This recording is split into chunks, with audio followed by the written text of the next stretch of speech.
Hello दोस्तों, stock insight में आपका स्वागत है एक और इन्फॉर्मेटिव वीडियो में। दोस्तों आज लाया हूँ आपके लिए मात्र 8 रुपये का शेयर, और ये शेयर फंडामेंटल कितना स्ट्रांग है उसका हम लोग पूरा इस वीडियो में रिसर्च करेंगे।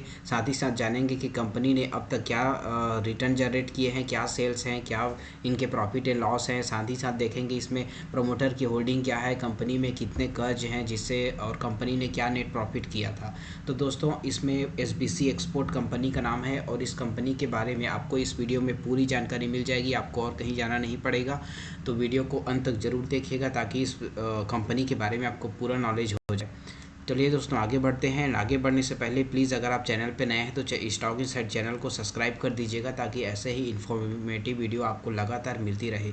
दोस्तों बात करते हैं चार्ट की, तो यहाँ पे आप देखते हैं 2021 में इस जो स्टॉक है इसका जो प्राइस हमें देखने को मिला था वो 2 रुपये के आसपास ट्रेड कर रहा था। और जैसे आज हम लोग देखते हैं यहाँ पे दोस्तों, तो अभी जो स्टॉक है लगभग 9 रुपये का हाई बनाते हुए इसने अभी 8 रुपये के आसपास अभी ये स्टॉक जो है वो ट्रेड कर रहा है। और यहाँ पे जैसे देखेंगे दोस्तों, यहाँ ये जो स्टॉक ये 10 के फेस वैल्यू से स्प्लिट हुआ था, एंड स्प्लिट होने के बाद ये स्टॉक जो है वो लगभग 20% का रिटर्न हमें 6 महीने में दे चुका है। तो यहाँ पे देखते हैं दोस्तों कि ये स्टॉक जो है वो काफ़ी अच्छा हमें रिटर्न दे रहा है। एंड जैसे कि अभी देखते हैं काफ़ी सारे सेक्टर्स एंड काफ़ी सारे स्टॉक्स हमें डाउन में देखने को मिल रहे हैं, वही ये स्टॉक जो है वो हमें काफ़ी अच्छा रिटर्न दे रहा है। एंड इनके जो रिज़ल्ट हैं दोस्तों वो काफ़ी अच्छे आ रहे हैं, एंड आने वाले समय में ये उम्मीद किया जा रहा है कि इसका जो रिटर्न है वो डेफिनेटली अच्छा होने वाला है। तो दोस्तों चलिए आगे बढ़ते हैं एंड जानते हैं SBC एक्सपोर्ट लिमिटेड कंपनी के बारे में पूरी जानकारी। दोस्तों सबसे पहले हम लोग समझते हैं कंपनी का बिजनेस क्या है। तो कंपनी जो है वो यहाँ पे handmade carpets, cushion covers, cotton quilts, bed sheets, ये सब का मतलब इनका जो ट्रेडिंग एंड मैन्युफैक्चरिंग का वर्क जो है वो है हॉर्जियरी गारमेंट्स का और फैब्रिक्स का। और यहाँ पे जैसे बाद में कंपनी ने IT and man power supply का भी बिजनेस चालू किया था, एंड उसके बाद से 2018 से कंपनी ने टूर एंड ट्रेवल का जो ऑनलाइन बुकिंग होता है ये सिस्टम भी इन्होंने ये बिज़नेस भी चालू किया था। तो टोटल इसमें देखते हैं दोस्तों इनका जो इनका जो बिज़नेस है कंपनी का वो काफ़ी डाइवर्सिफाई है, लगभग तीन सेक्टर में इनका जो बिज़नेस है। और यहाँ पे जैसे इनका स्प्लिट देखते हैं कि क्या क्या इनके अलग अलग बिजनेसेस है, जैसा कि एक बार हम लोग डिटेल में समझ लेते हैं। तो यहाँ पे देखेंगे फर्स्ट तो देखेंगे IT सेक्टर है, मैन पावर है जिसमें 65% का इसमें है। साथ ही साथ टेक्सटाइल एंड गारमेंट्स देखेंगे तो इसमें 34% के आसपास का है। साथ ही साथ देखेंगे दोस्तों online office, hotel, travelling booking जो होता है तो इसका लगभग 5% के आसपास का इनका बिजनेस इसमें है। तो दोस्तों यहाँ पे प्रॉफिट एंड लॉस में आ जाते हैं और एक बार कंपनी का ईयर ऑन ईयर ग्रोथ देखते हैं क्या है। तो यहाँ पे 2020 का देखते हैं 1 करोड़ का नेट प्रॉफिट है, 2021 में 2 करोड़ का नेट प्रॉफिट है, 2022 में 3 करोड़ का नेट प्रॉफिट है। तो इनका जो नेट प्रॉफिट है लगभग 2 साल से हमें बढ़ते हुए देखने को मिल रहा है। इससे पहले देखते हैं दोस्तों, कोविड के टाइम पे इनका नेट प्रॉफिट था 1 करोड़ का, एंड उससे पहले देखेंगे 2018 में इनका नेट प्रॉफिट था 1 करोड़ का। तो टोटल देखते हैं दोस्तों लगभग हमें 4-5 सालों से ये प्रॉफिट जनरेट करके देखते हुए मिल रहा है। अब यहाँ पे देखते हैं दोस्तों ऑपरेटिंग प्रॉफिट क्या आया था। तो ऑपरेटिंग प्रॉफिट भी इसमें ठीक ठाक है, लगभग 3 करोड़ का 2019 में था, 4 करोड़ का 2020 में है, 4 करोड़ का ही 2021 में है, एंड लगभग 8 करोड़ का 2022 में है। तो इनका जो नेट प्रॉफिट है लगातार हमें बढ़ते हुए देखने को मिल रहा है। अब यहाँ पे एक बार देखते हैं दोस्तों ऑपरेटिंग मार्जिन क्या बन रहा है। ऑपरेटिंग मार्जिन 3% है, एंड जैसे 2020 की बात करें तो 4% का था, 2021 में 2%, एंड 2022 में फिर से हमें 4% देखने को मिला। तो यहाँ पे देखते हैं अर्निंग, जो इनका ऑपरेटिंग प्रॉफिट है, नेट प्रॉफिट है, दोनों हमें काफ़ी अच्छा देखने को मिल रहा है। उसके बाद एक बार अर्निंग पर शेयर में देख लेते हैं दोस्तों। तो 2020 का अर्निंग पर शेयर है 0.06, 2021 का अर्निंग पर शेयर है 0.09, एंड 2022 का अर्निंग पर शेयर है 0.16। तो आप देख सकते हैं इनका जो अर्निंग पर शेयर है वो भी लगातार बढ़ रहा है। अब यहाँ पे एक बार देख लेते हैं दोस्तों, जैसा कि इसमें हम लोग बात करते हैं कि ये पेनी शेयर है दोस्तों, और पेनी शेयर का जो अमाउंट होता है अर्निंग पर शेयर होता है, जो नेट प्रॉफिट होता है, क्योंकि इनका मार्केट कैप होता है वो बहुत ही कम होता है, तो इनके जो प्रॉफिट होते हैं, जो सेल्स होते हैं वो भी उसी के अकॉर्डिंग आते हैं। तो यहाँ पर इनका जो नेट प्रॉफिट है और जो हमें करोड़ में देखने को मिल रहा है वो काफ़ी अच्छा है कंपनी के हिसाब से। एंड कंपनी ने स्प्लिट भी दिया था 10 के फेस वैल्यू से, जो कि अच्छी बात है, क्योंकि आपको इसमें प्राइस इसका कम हो गया है, लगभग 10 से 1 रुपीज़ के उसमें आ गया है यहाँ पे, जैसे हम लोग समझते हैं फेस वैल्यू को। तो इसमें अभी इन्वेस्ट करने का और मौका लोगों को मिलेगा। अब यहाँ पे एक बार दोस्तों क्वार्टर रिजल्ट्स में आपको दिखा देता हूँ कि कंपनी क्वार्टर ऑन क्वार्टर कैसा बिजनेस कर रही है। तो यहाँ पे देखते हैं 2022 का पिछले क्वार्टर का, मार्च का दोस्तों देखते हैं। मार्च में यहाँ देखेंगे इनका नेट प्रॉफिट आया था 1.37 करोड़ का। एंड जून का देखेंगे क्वार्टर 1 का 2022-23 फाइनेंशियल ईयर का, तो इसमें देखते हैं दोस्तों 2 करोड़ 34 लाख के आसपास का आया है, तो जो कि अच्छी बात है, बढ़ते हुए देखने को हमें मिला है। बात करते हैं 2021 की दोस्तों, 2021 में हमें इसमें 3 करोड़ के आसपास का नेट प्रॉफिट देखने को मिला था। अब यहाँ पे अर्निंग पर शेयर देखेंगे तो 2021 का अर्निंग पर शेयर था दोस्तों 0.14, 2022 का अर्निंग पर शेयर है 0.06 एंड 2022 का क्वार्टर 1 का जो है अभी जो जून वाला क्वार्टर था उसमें, तो इसमें है 0.11। तो यहाँ पे अर्निंग पर शेयर भी दोस्तों इसमें ठीक ठाक आ रहा है। जैसा कि हम पहले जानते हैं, इसमें पहले जो अर्निंग पर शेयर आ रहा था बहुत ही कम था, और अब हमें लगभग 1-2 सालों से इसमें अर्निंग पर शेयर भी अच्छा देखने को मिल रहा है। अब यहाँ पे आगे बढ़ते हैं दोस्तों, और कंपनी का यहाँ पे हम लोग बैलेंस शीट देखते हैं। तो बैलेंस शीट में सबसे पहले हम लोग रिज़र्व देखेंगे। तो 2020 में 10 करोड़ का रिज़र्व था, 2021 में 12 करोड़ का रिज़र्व है, 2022 में 5 करोड़ का रिज़र्व हमें देखने को मिला है। अब बात कर लेते हैं डेट की दोस्तों। तो 2019 में 13 करोड़ का डेट था, 2020 में 7 करोड़ का डेट था, 2021 में 9 करोड़ का डेट था, एंड 2022 में देखेंगे तो भी 9 करोड़ का डेट है।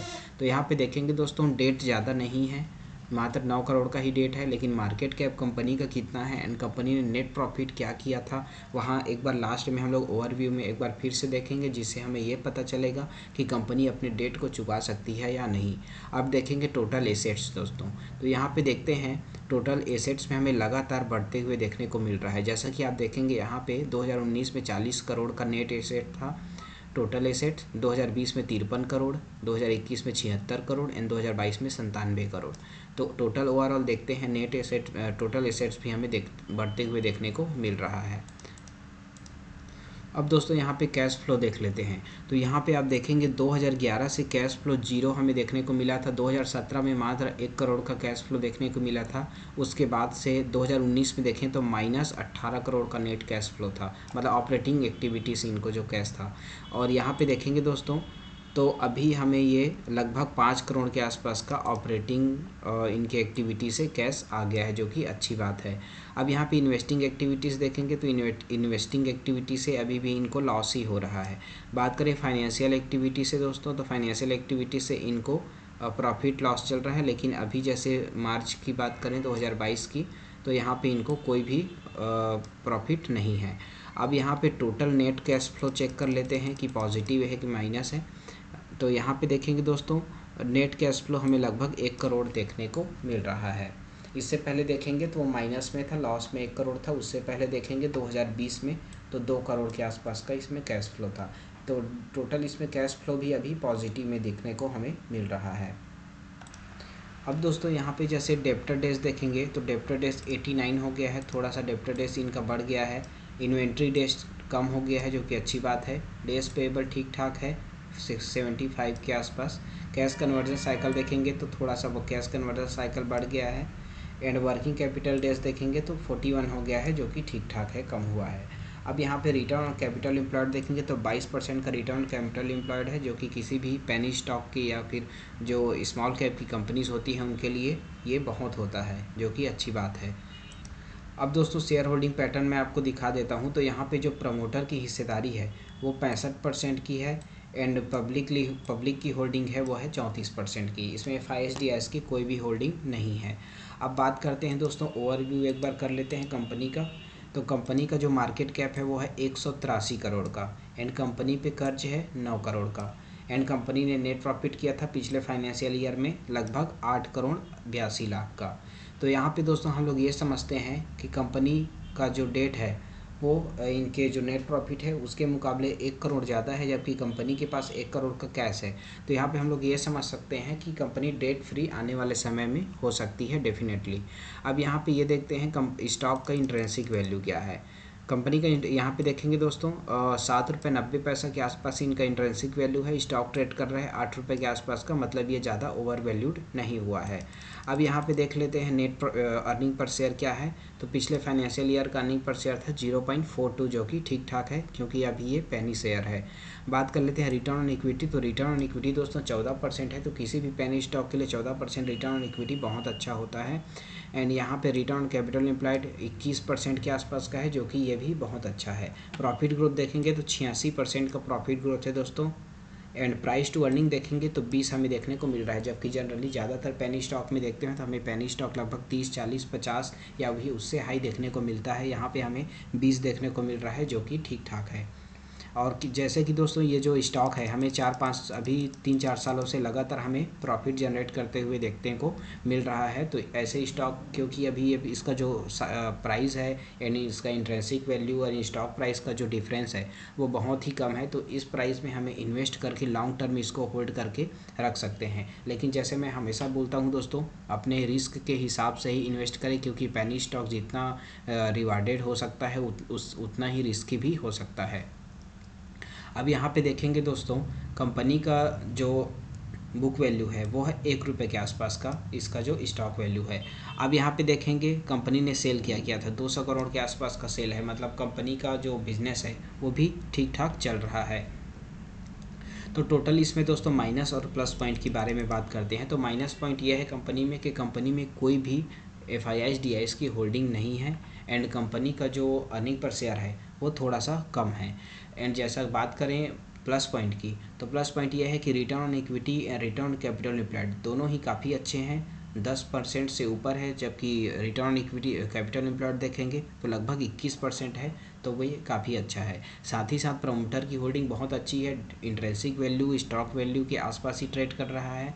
एंड यहाँ पे जैसे देखेंगे कंपनी में जो डेट की, तो डेट इनके नेट प्रॉफिट के लगभग बराबर ही है, तो इस स्टॉक को लॉन्ग टर्म के लिए कंसीडर किया जा सकता है। तो दोस्तों ये वीडियो आपको कैसा लगा कमेंट में ज़रूर बताइएगा।